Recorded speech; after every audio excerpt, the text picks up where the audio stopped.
മൂന്നാം ദിവസവും Israel Iran സംഘർഷം രൂക്ഷമായി തുടരുന്നു. ഇസ്രായേലിലെ ജെറുസലേം, ഹൈഫ, ടെൽ അവീവ് എന്നീ നഗരങ്ങളിലായിരുന്നു ഇറാൻ ആക്രമണം.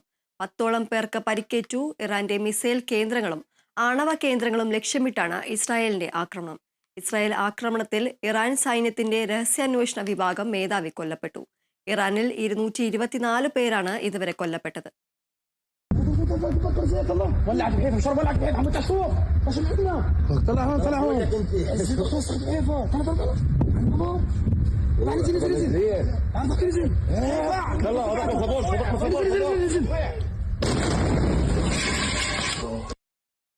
വിവരങ്ങളുമായി ആന്റണി ജിസ്റ്റോർ ചേരുന്നു. ആന്റണി, എന്തൊക്കെയാണ് വാർത്തയുടെ കൂടുതൽ വിശദാംശങ്ങൾ? തീർച്ചയായും ഇസ്രായേൽ ഇറാൻ സംഘർഷം അതിരൂക്ഷമായി തന്നെ തുടരുകയാണ്. അടിക്ക് തിരിച്ചടി എന്ന നിലയിൽ തന്നെയാണ് ഇരു രാജ്യങ്ങളും മുന്നോട്ട് പോകുന്നത്. ഇന്നലെയും ഇസ്രായേലിന് മുകളിൽ ഇറാന്റെ മിസൈലുകൾ പതിക്കുന്ന, അല്ലെങ്കിൽ ഒരു വലിയ അളവിൽ വന്ന് പതിക്കുന്ന കാഴ്ച തന്നെയാണ് ഉണ്ടായിരുന്ന ഒരു സാഹചര്യം തന്നെയാണ് നിലവിലുള്ളത്. ടെൽ അവീവ്, ഹൈഫ, അതുപോലെ തന്നെ ജെറുസലേം തുടങ്ങിയ നഗരങ്ങൾ കേന്ദ്രീകരിച്ചായിരുന്നു പ്രധാനമായും ഇറാന്റെ ആക്രമണം എന്ന് പറയുന്നത്. ഈ ആക്രമണത്തിൽ ആ മേഖലയിൽ കെട്ടിടങ്ങളടക്കം തകർന്നിട്ടുണ്ടെന്നാണ് മനസ്സിലാക്കാൻ കഴിയുന്നത്. കഴിഞ്ഞ ദിവസങ്ങളിലേതുപോലെ തന്നെ രാത്രിയിൽ ഡസൻ കണക്കിന് മിസൈലുകളാണ് ഇസ്രായേലിലേക്ക് ഇറാൻ തൊടുത്തത്. അങ്ങനെ നിലവിൽ അവിടെ നിന്ന് ലഭിക്കുന്ന വിവരങ്ങൾ പ്രകാരം 10 പേർക്ക് പരിക്ക് ഏറ്റിട്ടുണ്ട് എന്നുള്ളതാണ് അറിയാൻ കഴിയുന്നത്. ജീവഹാനി നിലവിലാർക്കും ഇന്നലത്തെ ആക്രമണത്തിൽ സംഭവിച്ചിട്ടില്ല. എന്നാൽ കഴിഞ്ഞ ദിവസത്തെ ഇറാന്റെ ആക്രമണത്തിൽ ഏതാണ്ട് 10 പേർ കൊല്ലപ്പെട്ടിരുന്നു. ഏതായാലും ഇറാൻ അതിശക്തമായ ആക്രമണം ഇസ്രായേലിന് മേൽ തുടരുകയാണ്. അവിടെ ആളുകൾ ബങ്കറിലടക്കം ഇപ്പോഴും തുടരുകയാണ്. ശക്തമായ സൈറനുകളൊക്കെ കേൾക്കുന്നുണ്ടെന്നാണ് മനസ്സിലാക്കാൻ കഴിയുന്നത്. അത്തരത്തിൽ അവിടെ ശക്തമായ ആക്രമണം ഇറാൻ നടത്തുമ്പോൾ തിരിച്ചും ഇസ്രായേലിന്റെ ഭാഗത്തു നിന്നുള്ള ആക്രമണവും തുടരുകയാണ്. ഇസ്രായേൽ പ്രധാനമായും ആക്രമണം നടത്തുന്നത് ഈ ഇറാന്റെ മിസൈൽ ലോഞ്ചുകൾ അല്ലെങ്കിൽ മിസൈലുകൾ തൊടുക്കുന്ന കേന്ദ്രങ്ങളിലേക്കാണ്. അതിൻ്റെ ഒരു ദൃശ്യം ഇസ്രായേൽ സൈന്യം പുറത്തു വിടുകയും ചെയ്തു. ആ ദൃശ്യമാണ് നമ്മളിപ്പോൾ കാണുന്നത്.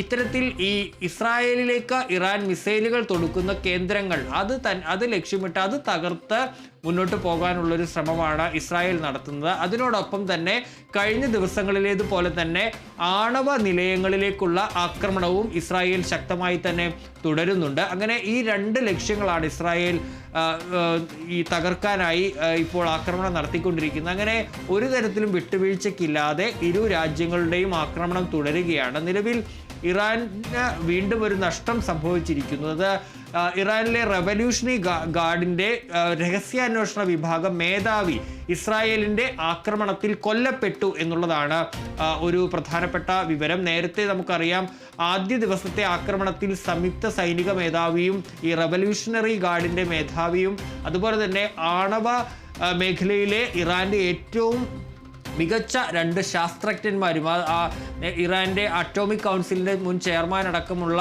ആ 2 ശാസ്ത്രജ്ഞരും കൊല്ലപ്പെട്ടിരുന്നു.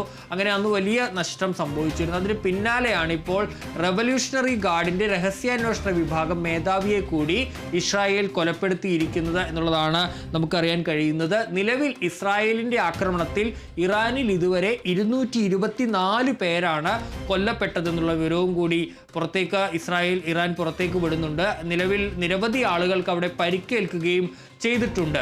ഏതായാലും ആക്രമണത്തിൽ നിന്ന് പിന്നോട്ടില്ല എന്നുള്ളതാണ് ഇരു രാജ്യങ്ങളുടെയും നിലപാട്. നേരത്തെ അമേരിക്ക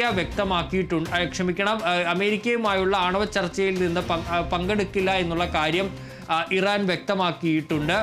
ഏതായാലും ഈ ആണവ ഭീഷണി അല്ലെങ്കിൽ ഈ ആണവ ആയുധമൊക്കെ നിർമ്മിക്കുന്ന നടപടിയിൽ നിന്ന് ഇറാൻ പിന്നോട്ട് പോകാതെ ആക്രമണം നിർത്തില്ല എന്ന നിലപാടിൽ തന്നെയാണ് ഇപ്പോൾ ഇസ്രായേലും ഉറച്ചു നിൽക്കുന്നത്. അങ്ങനെ അവർ നിലപാടുകളിൽ ഉറച്ചു നിൽക്കുകയാണ്. American president Donald Trump G7 ഉച്ചകോടിക്കായി കാനഡയിലേക്ക് പോകുന്നതിന് മുന്നോടിയായി പറഞ്ഞത് ഇരു രാജ്യങ്ങളും തമ്മിൽ ഒരു കരാർ ഉണ്ടാക്കണം, അതുണ്ടാക്കുമെന്ന് തന്നെയാണ് പ്രതീക്ഷ എന്നാണ് ഡൊണാൾഡ് ട്രംപ് പറഞ്ഞത്.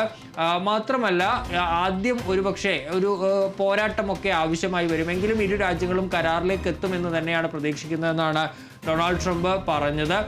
ഏതായാലും ഈ സംഭവത്തിൽ, ഈ ആക്രമണത്തിൽ ഇസ്രായേലിനുള്ള പിന്തുണ തുടരും എന്നുകൂടി ട്രംപ് വ്യക്തമാക്കുകയും ചെയ്തിട്ടുണ്ട്. അതിനിടെ മറ്റൊരു വാർത്ത ഇതുമായി ബന്ധപ്പെട്ട് വരുന്നത്, ഈ ഇറാന്റെ പരമോന്നത നേതാവായുള്ള ആയത്തുള്ള ഖമേനിയെ വധിക്കാൻ ഇസ്രായേൽ പദ്ധതി ഇട്ടിരുന്നു. ഈ പദ്ധതി ഇസ്രായേലിന്റെ പ്രധാനമന്ത്രി Benjamin Netanyahu American president Donald ട്രംപിനെ അറിയിച്ചു. പക്ഷേ അത് വേണ്ട എന്നുള്ള കാര്യം, അത് പാടില്ല എന്നുള്ളൊരു കാര്യം ട്രംപ് ഈ ബെഞ്ചമിൻ നെതന്യാഹുവിനോട് പറഞ്ഞു എന്ന് റോയിട്ടേഴ്സ് അടക്കമുള്ള വാർത്താ ഏജൻസികൾ റിപ്പോർട്ട് ചെയ്യുന്നുണ്ട്. അവരാരെയും കൊന്നില്ലല്ലോ, പിന്നെ എന്തിനാണ് ഖമേനിയെ വധിക്കുന്നത് എന്നുള്ള ചോദ്യമാണ് ട്രംപ് ചോദിച്ചതെന്നാണ് മനസ്സിലാക്കാൻ കഴിയുന്നത്. അത്തരത്തിൽ ഖമേനിയെ വധിക്കാനുള്ളൊരു നീക്കം ട്രംപ് തടഞ്ഞു എന്നുള്ള വാർത്തകൾ കൂടി ഈ ഇസ്രായേൽ ഇറാൻ സംഘർഷവുമായി ബന്ധപ്പെട്ട് പുറത്തേക്ക് വരുന്നുണ്ട്. ശരി. ഇസ്രായേൽ ഇറാൻ സംഘർഷം 3-ാം ദിവസവും രൂക്ഷമായി തുടരുന്നു. ഇസ്രായേലിലെ ജെറുസലേം, ഹൈഫ, ടെൽ അവീവ് എന്നീ നഗരങ്ങളിലായിരുന്നു ഇറാൻ ആക്രമണം. 10ഓളം പേർക്ക് പരിക്കേറ്റു. ആന്റണി ജിസ് ജോർജാണ് വിവരങ്ങൾ നൽകിയത്.